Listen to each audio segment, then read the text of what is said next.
നമസ്കാരം. മൈ ആസ്ട്രോവിനിന്റെ പുതിയൊരു അധ്യായത്തിലേക്ക് ഏവർക്കും സ്വാഗതം. അശ്വതി മുതൽ ആയില്യം വരെയുള്ള നക്ഷത്രക്കാരുടെ 2025 തുലാമാസം 1 തൊട്ട് 30 വരെയുള്ള ഫലങ്ങളാണ് ഇന്ന് വിശകലനം ചെയ്യാൻ പോകുന്നത്. ഇതിൽ നിങ്ങളുടെ വ്യക്തിഗത ഗുണദോഷങ്ങൾ വിലയിരുത്താൻ ജാതകത്തോടൊപ്പം പ്രത്യേകം വിശകലനം ചെയ്യണമെന്ന് ഞാൻ ഓർമ്മപ്പെടുത്തുകയാണ്. നമുക്ക് നക്ഷത്ര ഫലത്തിലേക്ക് കടക്കാം. ആദ്യം അശ്വതി നക്ഷത്രമാണ്. നിങ്ങളുടെ സ്വന്തം പ്രവൃത്തികളാൽ അടുത്ത ബന്ധുജനങ്ങൾ എളുപ്പത്തിൽ അകന്നു പോവാനുള്ള സാധ്യതയാണ് ഇതിൽ കാണിക്കുന്നത്. ആശങ്കാജനകമായ ചിന്തകൾ മനസ്സിനെ അസ്വസ്ഥമാക്കുകയും ചെയ്യും. അനാവശ്യ ചർച്ചകൾ ഒഴിവാക്കുന്നതാണ് നിങ്ങൾക്ക് ഉത്തമം. ദാമ്പത്യ ജീവിതത്തിൽ ചെറിയ വിട്ടുവീഴ്ചകൾ നിങ്ങൾ സ്വീകരിക്കുക. അറിയാത്ത കാര്യങ്ങളിൽ അഭിപ്രായം പറയാൻ നിങ്ങൾ ശ്രമിക്കാതിരിക്കുക. അടുത്തത് ഭരണി നക്ഷത്രം. സ്നേഹിതരുടെ നിരാശാജനക പ്രവർത്തികൾ മൂലം മനസ്സിന് വിഷാദമുണ്ടാകും. ജോലിയും പ്രവർത്തന മേഖലയിലും കൂടുതൽ പരീക്ഷണങ്ങൾ നേരിടേണ്ടി വരും. അന്യ സ്ത്രീകളുമായി ബന്ധം വ്യക്തിത്വത്തിന് ഹാനികരമാകും. എല്ലാ കാര്യത്തിലും സൂക്ഷ്മ ജാഗ്രത വളരെ അനിവാര്യമാണ്. ആഭരണങ്ങൾ സുരക്ഷിതമായി സൂക്ഷിക്കുകയും അതുപോലെ തന്നെ ശത്രുക്കളിൽ നിന്ന് സൂക്ഷ്മത പാലിക്കുകയും ചെയ്യുക. അടുത്തത് കാർത്തിക നക്ഷത്രം. മുൻകടങ്ങൾ തീർക്കുന്നതിൽ ശ്രദ്ധ നൽകേണ്ട സമയമാണിത്. അലസമായ മനോഭാവം നിങ്ങൾ ഒഴിവാക്കണം. ആക്ഷേപങ്ങളെയും അപവാദങ്ങളെയും നേരിടേണ്ടി വരും. എങ്കിലും മുമ്പ് അനുഭവിച്ച ബുദ്ധിമുട്ടുകൾ കുറയുന്നതാണ്. കണ്ടുപിടുത്തം വഴി പ്രതികൂലതകൾ ഉണ്ടാക്കാതിരിക്കുക. ക്രയവിക്രയങ്ങൾ മുൻകൂർ ആലോചനയോട് മാത്രമേ നടത്താവൂ. അടുത്തത് രോഹിണി നക്ഷത്രമാണ്. ഇവർക്ക് ആത്മവിശ്വാസം ഉയരുന്നു.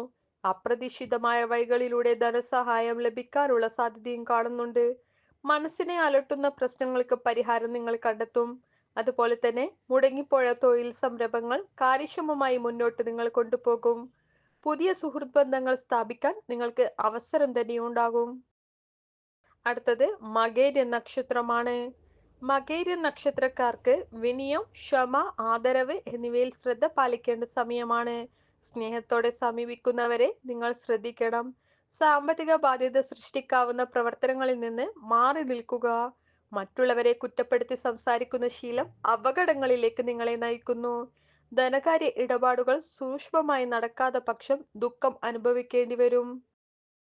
അടുത്തത് തിരുവാതിര നക്ഷത്രമാണ്. ഇവർക്ക് മുൻകോപം നിയന്ത്രിക്കേണ്ട സമയമാണിത്.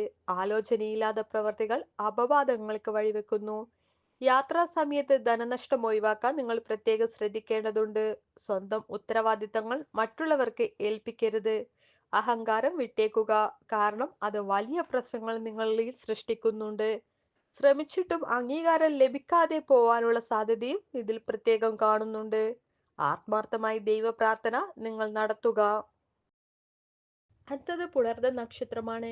ഇവർക്ക് വരവും ചെലവും സജാതിയില്ലാതെ പോകാനുള്ള സാധ്യത കൂടുതലാണ്. പ്രതികാര ബുദ്ധി ഉപേക്ഷിക്കുന്നത് നല്ലതാകും. വിമർശനങ്ങളും ശാസനകളും നേരിടേണ്ടി വരും. ആരോഗ്യകാര്യങ്ങളിൽ ജാഗ്രത പാലിക്കുക. മേലുദ്യോഗസ്ഥരുടെ പ്രീതി നേടാൻ നിങ്ങൾ പ്രത്യേകം ശ്രമിക്കുക. എല്ലാ കാര്യങ്ങളും നിങ്ങൾ പ്രത്യേകം ശ്രദ്ധയോടെ കൈകാര്യം ചെയ്യുക.